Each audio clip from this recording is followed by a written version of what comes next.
सुंदरपुर नगर में राजू नाम का एक लड़का रहता था। वह बहुत चतुर था। उसने बहुत सी कलाएं सीखी। उसे तीर चलाना आ गया, उसने नाव चलाना सीख लिया और बढ़िया से बढ़िया मकान बनाना भी सीख लिया। उसके बाद वह घर लौटा। अब तो मैं सब कुछ सीख गया हूँ। मैं जितने धन कमाना चाहता हूँ उतना कमा सकता हूँ। अब मुझे रोकने वाला कोई नहीं। ऐसे उसके मन में बहुत घमंड चढ़ गया था। बड़े घमंड से वह सब लोगों से कहता, इस दुनिया में मेरे साथ मुकाबला करने के लिए कोई नहीं है। मैं सब कुछ जानता हूँ। उसी गांव में आचार्य जयसूर्या भी अपना डेरा लगाए हुए रहते हैं। तो वह इस बालक को देखते हैं और मन में सोचते हैं कि इसे शिक्षा देने की जरूरत है। उन्होंने एक बूढ़े का रूप बनाया और हाथ में भिक्षा पात्र लेकर उसके पास गए। भवती भिक्षां देहि। तो उस लड़के ने पूछा, तुम कौन हो और ये भिक्षाटन क्यों कर रहे हो? कोई ढंग का काम क्यों नहीं कर लेते? मुझे ही देख लो, मैं सब कुछ कर सकता हूँ। तो आचार्य ने कहा, मैं अपने मन को वश में रखने वाला एक आदमी हूँ। उनकी बात लड़के को कुछ समझ में नहीं आई। तो उसने कहा, उसका मतलब क्या है? किसी के भी मन को वश में कर लोगे? तो आचार्य कहते हैं, कोई आदमी तीर चलाना जानता है, कोई नाव खेना जानता है, कोई घर बनाना जानता है, लेकिन ज्ञानी आदमी अपने ऊपर शासन करना जानता है। वह लड़का आचार्य यह कहने पर भी कुछ नहीं समझ सका। उसने फिर पूछा, अपने ऊपर शासन करना क्या होता है? शासन तो राजा बनाते हैं और प्रजा पालन करते हैं। हंसते हुए आचार्य ने कहा, अगर कोई उसकी प्रशंसा करे तो वह खुशी से नहीं फूलता, निंदा करे तो दुखी नहीं होता। इस तरह उसका मन उसके वश में रहता है। ऐसा आदमी किसी चीज या हुनर का अभिमान नहीं करता।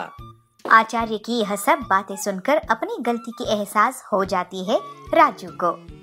तब राजू आचार्य को विनम्रता से नमस्कार करते हुए कहता है, गुरुवर्य, माफ कर दीजिए मुझे। मैं अपने हुनर को सराहने से ज्यादा घमंड कर रहा था। मेरी आंखें खोलने के लिए धन्यवाद। उस दिन के बाद राजू किसी के सामने अपने हुनर का डींगे नहीं मारता था और एक अच्छा और प्यार भरा इंसान होके अपनी जिंदगी बिताने लगा।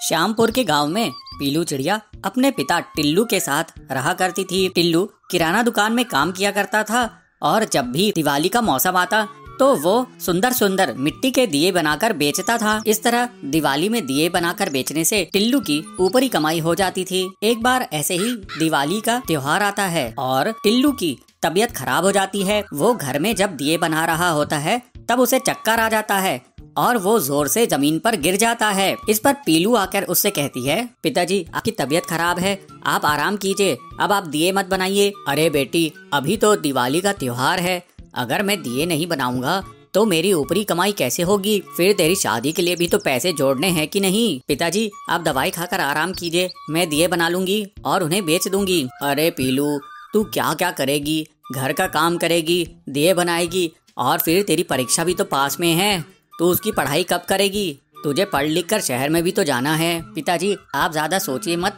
दवाई खाइए और आराम कीजिए।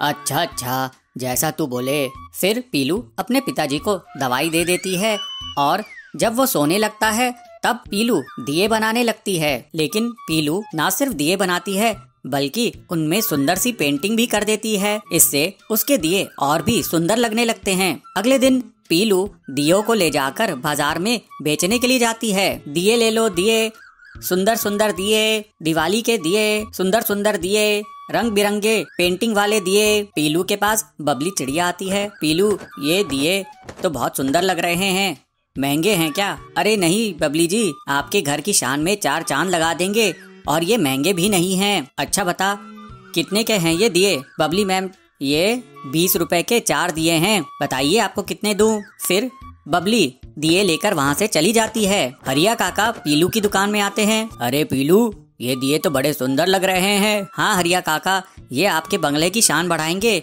इन्हें आप ले जाइए। हाँ, ऐसे दिए तो मैंने अपने जिंदगी में कभी नहीं देखे, ये तो बहुत सुंदर हैं।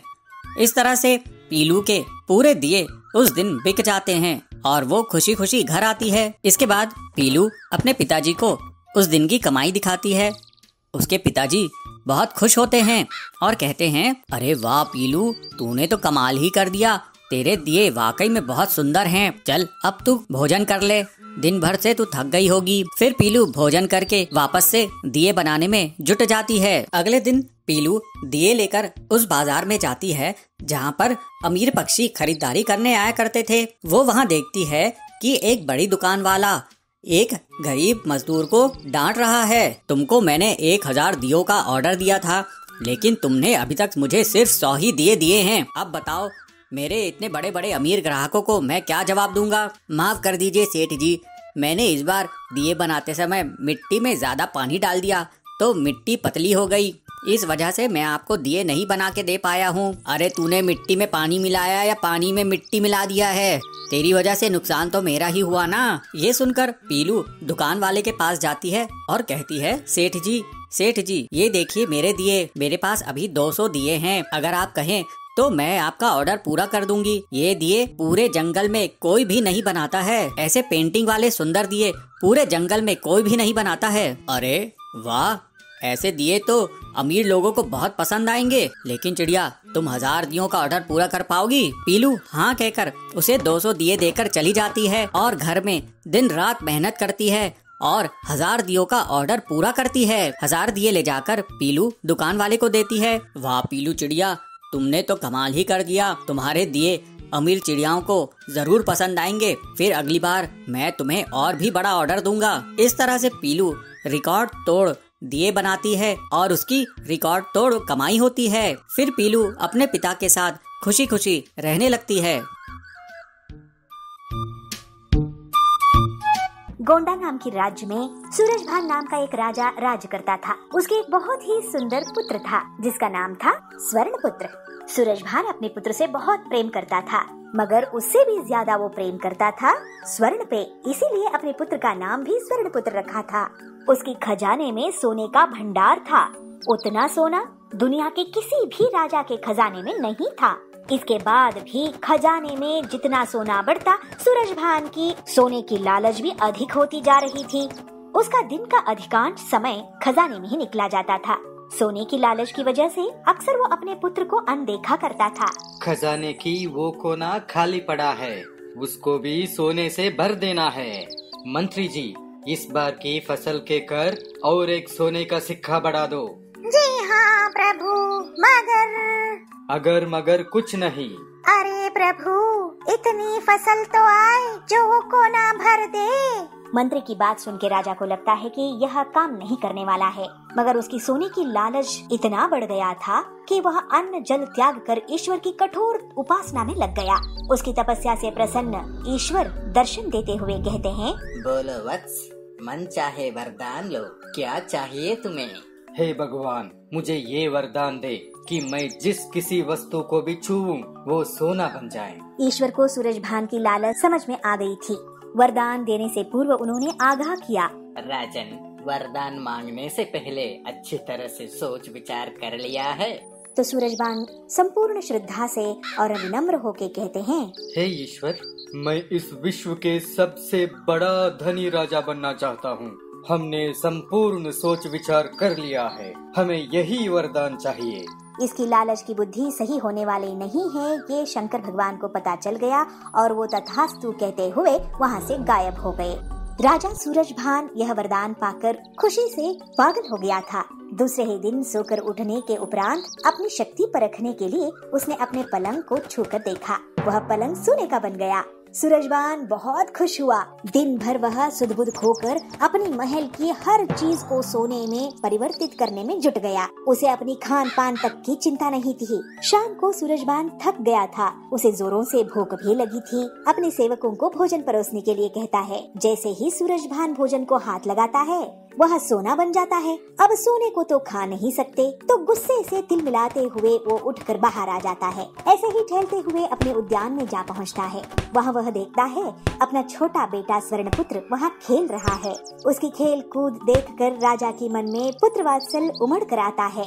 कुछ क्षणों के लिए अपनी भूख भी भूल जाता है। जब स्वर्णपुत्र पिता को वहाँ उद्यान में देखते हैं तो प्रेम से दौड़ के आके गले लग जाते हैं। विधि की विपर्यास ये था कि स्वर्णपुत्र भी स्वर्ण में बदली हो गया। सूर्यभान रो रो कर कहने लगा, हे ईश्वर, मुझे क्षमा कर दीजिए।